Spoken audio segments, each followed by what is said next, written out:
Social मीडियावर viral झालेल्या वादग्रस्त प्रकरणानंतर राणी कुमावत व प्रेम कुमावत यांच्यावर अॅट्रॉसिटी गुन्हा दाखल झाला असताना आता या संपूर्ण प्रकरणातील धक्कादायक तपशील पुढे येत आहे।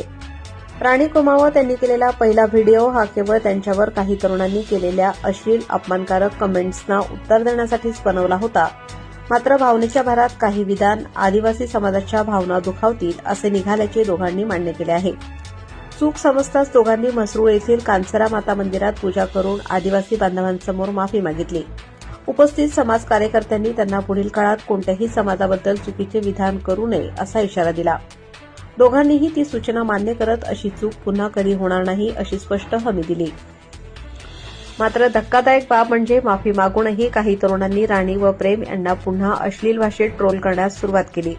भाऊ बहिणीच्या नात्यावर लज्जा आणतील असे शब्द वापरून मानसिक छळ केला। या सततच्या अपमानामुळे राणी भावनिक झाली व तिने आत्महत्येचा इशारा देत सोशल मीडियावर व्हिडिओ पोस्ट केला।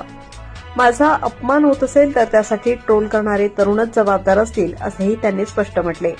या संपूर्ण वादापूर्वीच काही तरुणांनी वेगवेगळ्या आयडीद्वारे राणी कुमावत यांच्यावर अश्लील कमेंट्स, लज्जास्पद व्हिडिओ आणि विनयभंगासारखी वर्तणूक केली असल्याची माहिती देखील पुढे आली आहे। याच मानसिक छळातून राणीने पहिला व्हिडिओ बनवल्याचे त्यांच्या म्हणण्यातून स्पष्ट होत आहे। याच दरम्यान राणी प्रेम कुमावत यांनी नाशिक पोलीस आयुक्त संदीप कर्णिक यांच्याशीही भेट घेण्याचा प्रयत्न करून संपूर्ण प्रकरणाची माहिती देण्याचा प्रयत्न केल्याचे कळते। अॅट्रॉसिटी गुन्हा दाखल झाल्यानंतर आता चाहत्यांकडून प्रश्न उपस्थित होत आहेत की या प्रकरणाची सुरुवात ज्यांनी अश्लीलपणे केली त्यांच्यावर अद्याप गुन्हा का दाखल झाला नाही। महिला कलाकारांचा सन्मान आणि सुरक्षितता हा समाजाचा मूलभूत धर्म आहे। कलाकारांवर अश्लील भाषेत टीका करणे, अपमानकारक व्हिडिओ बनवणे किंवा मानसिक छळ करणे हे गुन्ह्याच्या स्वरूपात मोडते।